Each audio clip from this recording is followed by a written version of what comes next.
Throughout our handprint care work on heritage gardening and indigenous knowledge practices, we found amazing insights that came to us by picking up out of the past these old practices and the wisdom within them.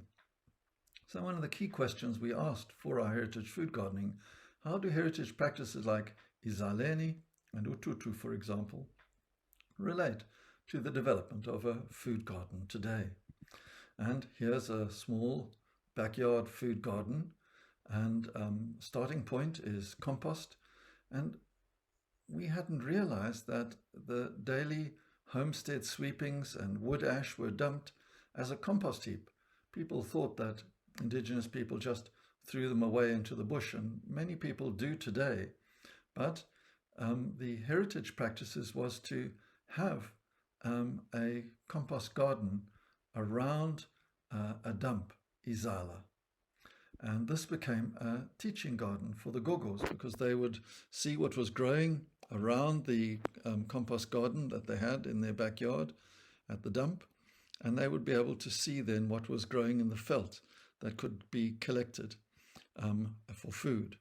So composting immediately relates to fertility pits as a modern technique, deep trench agriculture in the drier areas, and also tree holes that are needing compost to be able to produce the necessary mycorrhiza for the successful growth of trees. So if we look at a curriculum setting for tuning in, izala and uthuthu as the forest method of decomposition into the bin method of decomposition through the traditional practices of izala and uthuthu. And this is what the young youth were doing in Yegolide. They were recovering the wisdom, the gold in Xhosa heritage. In earlier times, homesteads all had compost gardens or uthuthu dumps, but a coastal outbreak of bubonic plague had early colonial authorities ban uthuthu, particularly in red location, as insanitary because there were rats in the compost. And izala also declined in urban KZN, a decline that recently increased with extreme weather associated with climate change and with social grants, so that people could afford to buy vegetables and didn't go to the trouble of growing them for themselves. Composting of plant waste has thus decreased, and it's now being introduced by many gardening groups like Yegolide and also other NGOs.